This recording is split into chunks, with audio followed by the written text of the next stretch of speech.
If there is a video that has the potential to transform your life, it is surely this one.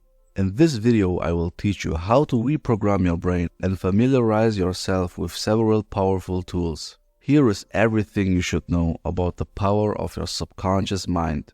Are you ready? So let's go. How many of you recognize yourselves in the following story? You wake up in the morning and instantly feel tired and grumpy. Oh no, Monday again. And what terrible weather outside.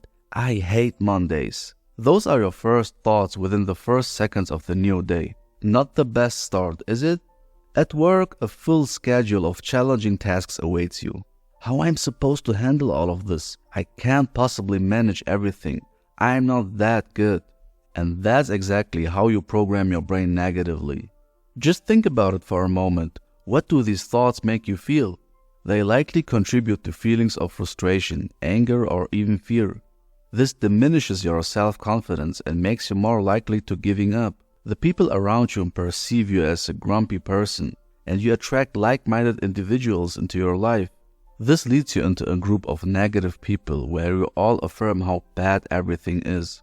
For many it may sound silly, but your thoughts truly hold power. They influence how you feel and what you do.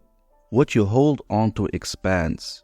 Remaining in the negative bubble is usually more comfortable. You can blame everything on someone or something else. However, you're also creating a self-fulfilling prophecy where your beliefs become your reality. It's challenging to achieve your goals when you don't even believe in them. Perhaps you're trying to believe in them, but your subconscious mind always comes up with the worst-case scenarios. You will fail, don't even try. Stick with what you're doing now. It's quite easy to control our conscious mind, but it's much more difficult to do the same with our subconscious mind.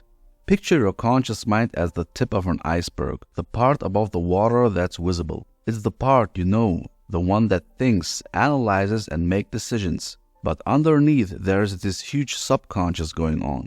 It holds a lot of information and influences your actions in ways you probably don't even realize. While the conscious mind is logical, rational, and analytical, the subconscious is intuitive, emotional, and instinctive. It doesn't question or judge. It simply accepts and acts based on the information it receives. It plays a crucial role in shaping your thoughts and behaviors. It absorbs everything you're exposed to, from childhood experiences to daily interactions. It shapes your beliefs based on this information, which in turn influences how you perceive your life and the world. Maybe you hate math. It might feel like there is no logical reason for it, but your subconscious mind sees it differently. It remembers how your teacher yelled at you in school for not understanding algebra correctly. And now, many years later, it still triggers fears and self-doubt every time you're asked to calculate something. Now, if you understand the role of your subconscious mind, you can begin to reprogram it. And that's what you will learn in the upcoming chapters. So stay tuned. Your brain has the remarkable ability to change and adapt. It has likely done so several times already in your life. This ability is known as neuroplasticity. It allows you to modify, grow, or reorganize your neural connections. Here is how it works. When you learn or engage in something new, your brain forms neural pathways. Think of them as a highway on which information travels. The more you engage in an activity, the stronger these neural pathways become. This happens because the brain strengthens the connections that are used most frequently, making them more efficient. Conversely, if you stop using certain pathways, the brain will reorganize itself and form new connections. This is why as an adult you can still learn new skills or change your habits. However, this principle works in both directions. You have the ability to learn new things and develop positive habits, but you also have the potential to do the opposite. Ultimately, it all depends on you. In the next chapter, we will delve a bit more into the process of accessing your subconscious mind and the gradual reprogramming. Step number 1, the access. This can be a bit tricky because typically we resist change. It brings discomfort. Your body and mind will try to resist, saying, "Why change something that seems to work somehow?" Don't listen to these thoughts. Instead, accept discomfort as a temporary price you must pay for the life you want to live.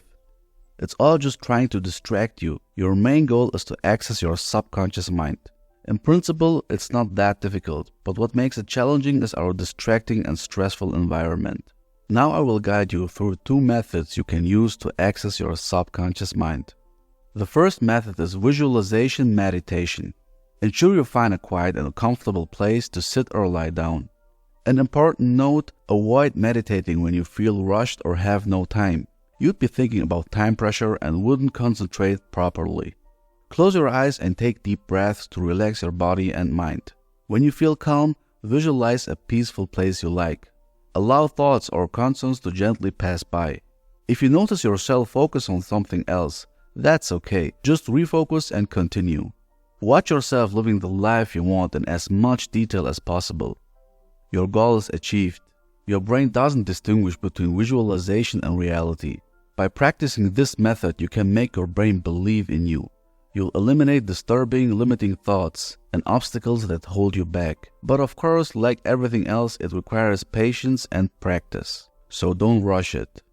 The next method is keeping a journal. Honestly, at first I avoided journaling. I didn't see how it could help me in any way, but it's an incredibly powerful tool. There is something about putting all your thoughts, emotions, and ideas on paper. You gain a new perspective, and it also allows you to sort them. People often hesitate to journal because they don't know how to do it. There is no right or wrong way. Just sit down, turn off all notifications, and let your thoughts and emotions flow onto the pages.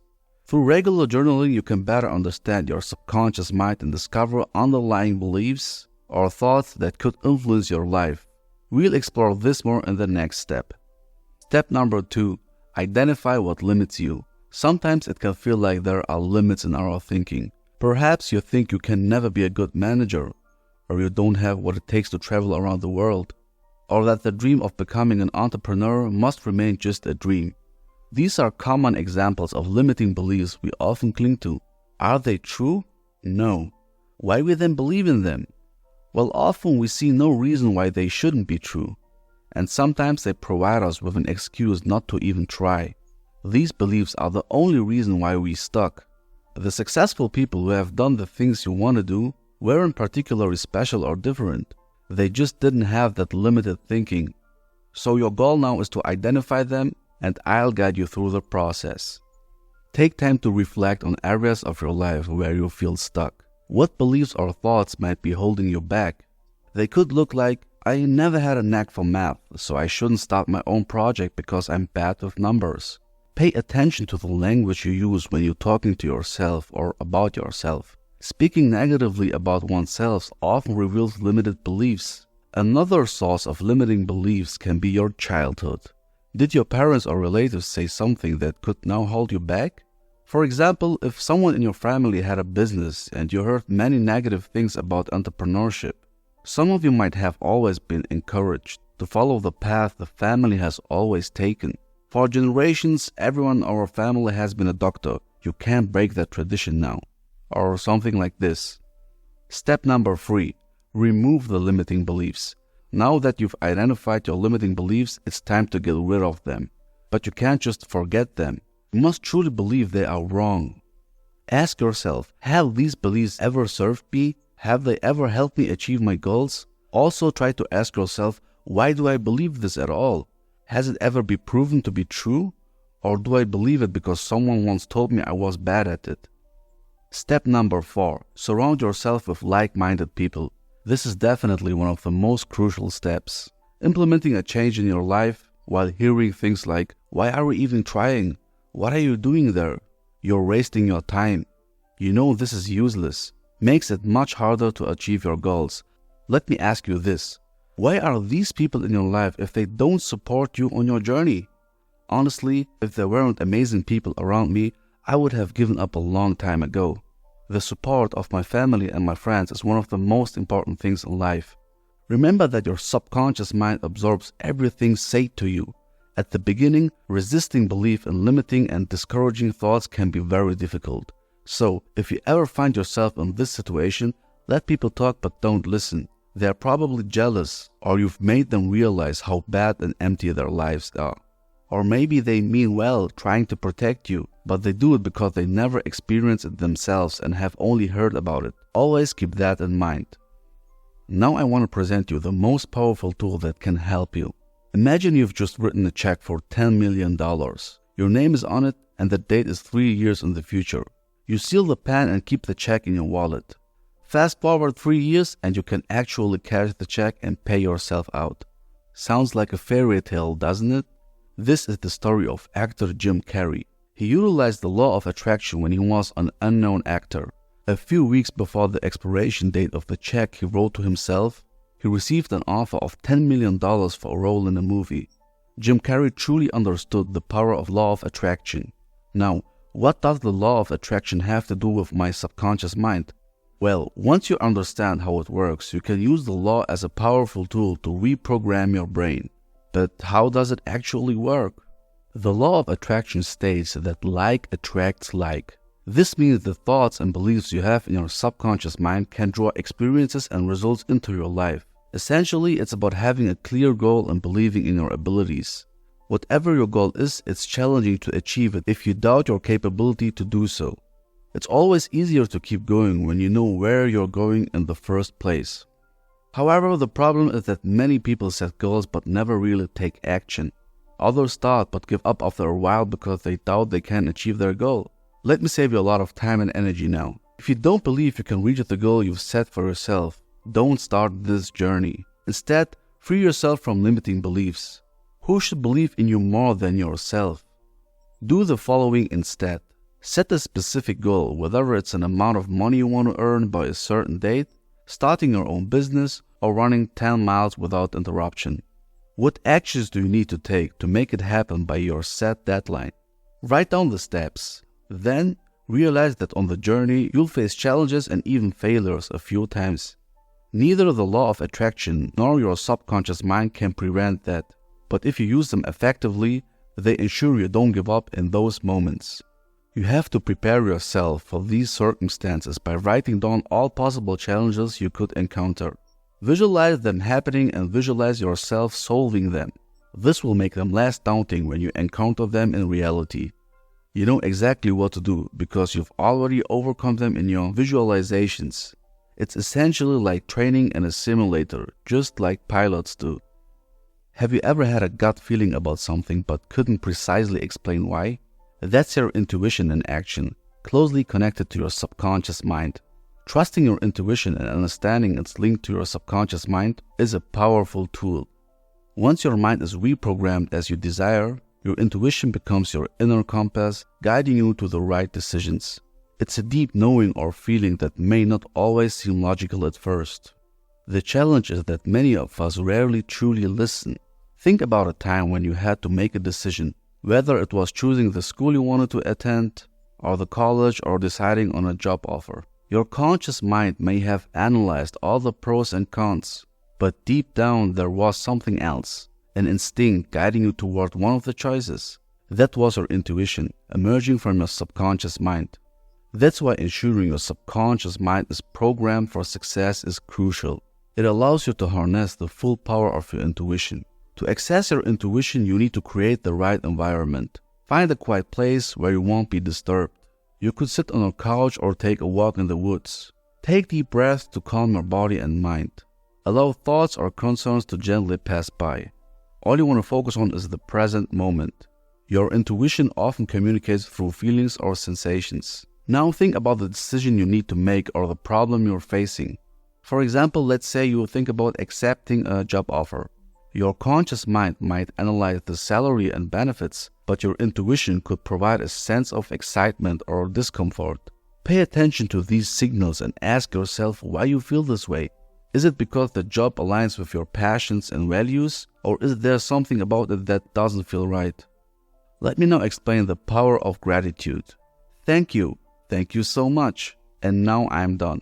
Is that gratitude? Not really, but many people think it is. So what exactly is gratitude and how can it rewire your brain?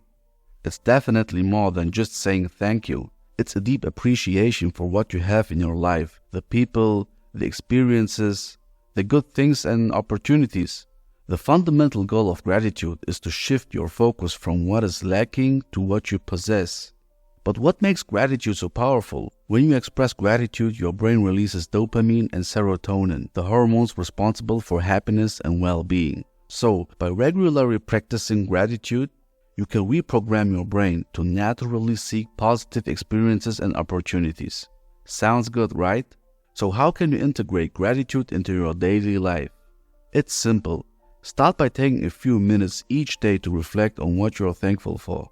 It could be as simple as a warm cup of coffee in the morning, your fruit on a lunch break, a conversation with a friend or your parents, or just a beautiful sunset. Write them in your journal or simply say them out loud. The key is to genuinely feel gratitude in your heart. And yes, at the beginning, on some days, it might feel like nothing could happen. Let's say you had a challenging day at work. It's dark and rainy, and you spilled your coffee on yourself, and your day was just so bad. Instead of focusing on the negatives, take a moment to appreciate what you are grateful for in your job, or the fact that it allows you to take time for your hobbies. Over time, you'll notice a change in your mindset. You'll find that you attract more positive experiences and people into your life, while negative individuals are likely to stay away. Imagine all external conditions working in your favor, but you still fail. That's not so uncommon. Sometimes you are your biggest obstacle. This is self-sabotage. You're holding yourself back.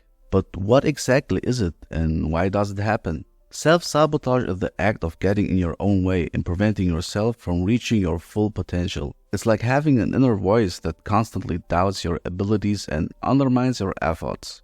A voice that never supports you. It leads you to procrastinate, find excuses, or speak negatively about yourself. But why are we so cruel to ourselves? Why does this happen? One reason is fear. Self-sabotage typically occurs when you want to do something new, something challenging. This comes with the fear of failure, the fear of success, or the fear of unknown. A perfect moment for self-sabotage to emerge. It convinces you that it's better to play it safe and avoid any risks or disappointments. It tells you to stay in your comfort zone. Consequently, you end up doing nothing and being unproductive.